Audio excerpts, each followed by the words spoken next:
Hi guys, I'm back. Actually, I wanted to make some notations of some notes that I had put together, which would made it better for me to discuss it for the reason why for the last golf explosion video that I did, and I want to get into who is behind doing all this, and it would give you a better understanding who is doing this, and for your information, and yeah, and who all is going to start their Agenda 21 on all of us, on the rest of us. But let me get into this. Now their plan is this. They want to limit the oil drilling down there, from the way I understand it. Okay, now they're trying to get rid of the fishermen down there. They're trying to get them out of the way so they can replace it with algae farms. Okay, and there was an article on that also, and I need to find that, and provide a link to that. It is the only substance which proliferates when CO2, that's carbon dioxide, is taken out by the Corexit. So that's what they were using the Corexit for.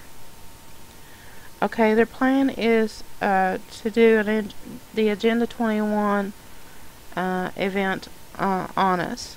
So there's going to be some 40 million people here in the United States, and that's about where our lowered life expectancy will be somewhere between 25 to 50%, and that's 50. Getting up to 50%. That's quite a bit. And you do know that Big Pharma will be making a giant profit off this demise, so somebody's going to be making the money. Well, all of us are. Well, I don't want to get really bad about it, but I think you have the idea. And two, they're wanting to establish cap and trade and carbon trading, which would dominate which would be the dominating force of the American economy. And it will, what it will do, it will deindustrialize the United States.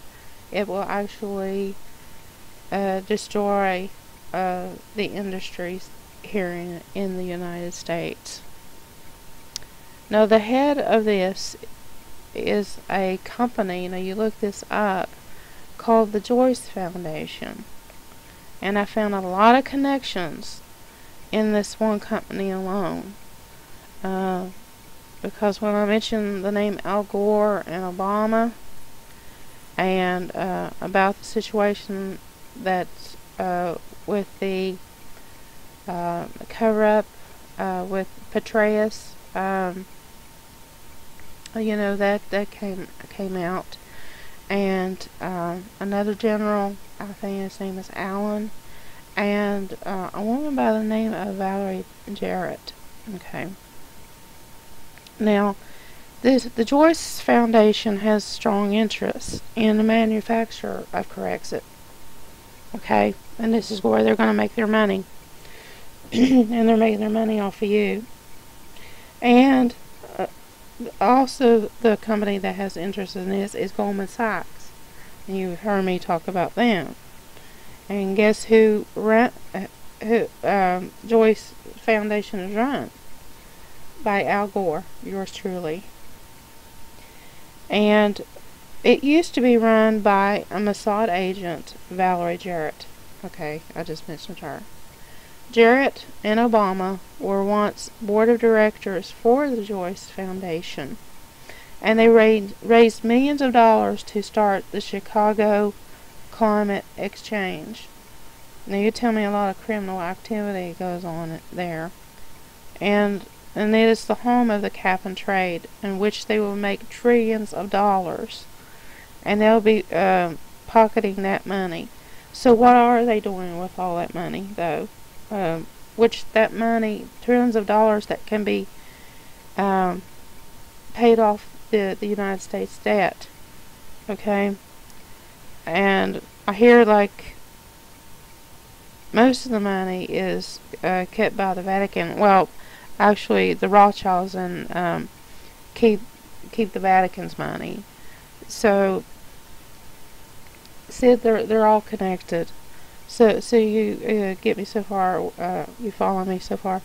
Okay, and this is why they made Obama president, so he could make sure that this operation went through, that he oversaw this operation take place. And for so in order for these people behind this, in order for the Gulf to be evacuated and cap and trade to become a dominant in the American economy, there would have to be another false flag. Okay, there would have to be something so devastating that the people would agree to this. Okay.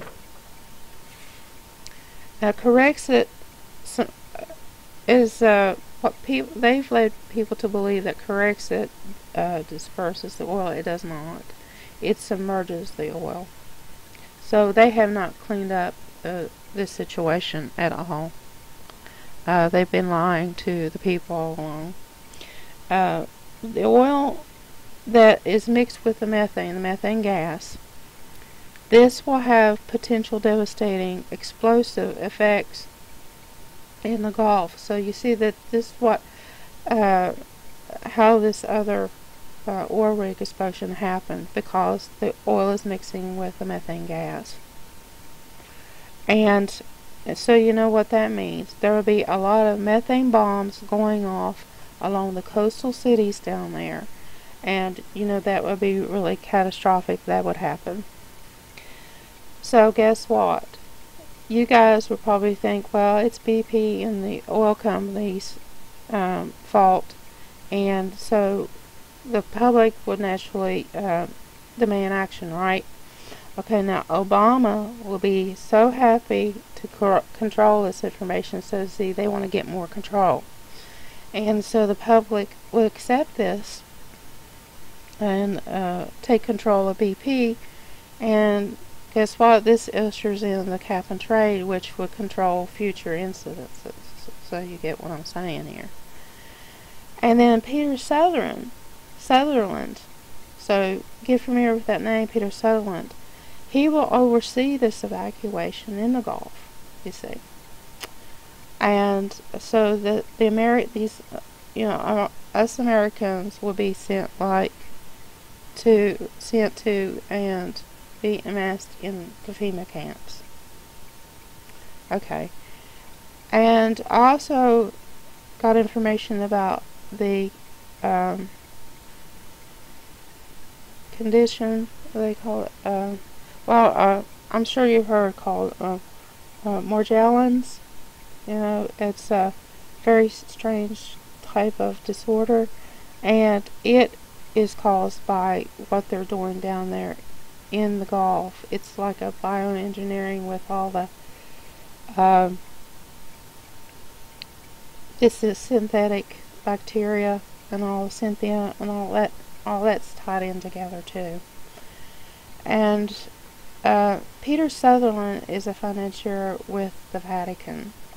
And this article here, it's a very, very long article. It gets into the telling about who Peter Sutherland is and the groups that they are mingled with.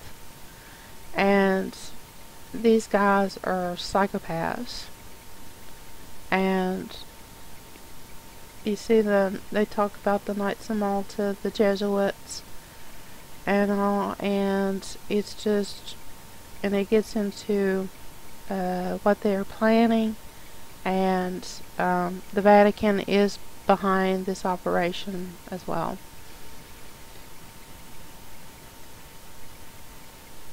Okay, one thing I wanted to mention here, this is a very interesting piece in the book called, the title of the book is World Empire and the Return of Jesus Christ. Okay, there's one section in here that tells about, see where did I'll say, it says, clearly that there are many Catholics who will be utterly opposed to this. What they were referring to was the Masonic Brotherhood that is in the Vatican and within the Catholic Church.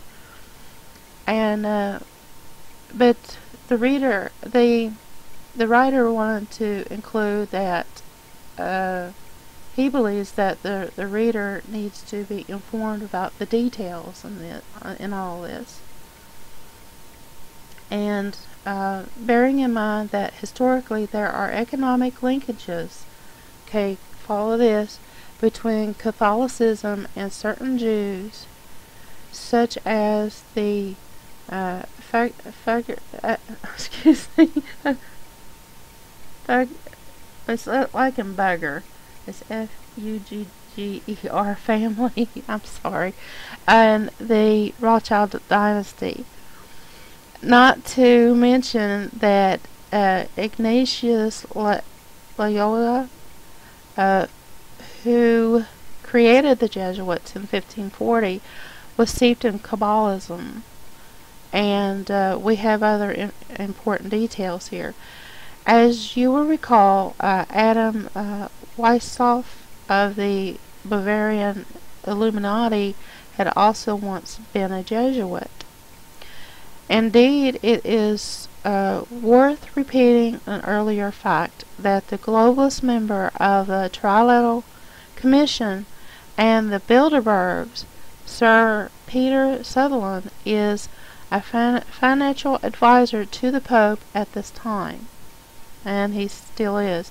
Finally, to close this section, the London Catholic Gazette of February of 1936 and the Parisian, excuse my French, La Revue du Peuple, yes, excuse my French there, both reported that there was a Masonic Jewish plot to undermine the church, with links to the Jewish B'nai B'rith. And I'll end it here. This is what we now turn to the World Council of Churches, because it is a vital component with regards to ecumenism. Okay, so I'll just leave the link, because this is a book and it has 303 pages, so if you want to read the rest of it. So I just wanted to read that excerpt out of the book because it deals with what I am talking about. I didn't think that it was going to be this long, so there'll probably be a second part to this if you want to go ahead and follow me on this subject, because it's very important in regards to what is happening down there in the Gulf of Mexico and to America. And so I'll just finish this up here in part 2, because I'm getting close to the end. So I'll see you guys over there in part 2. I'll talk to you later. Bye bye.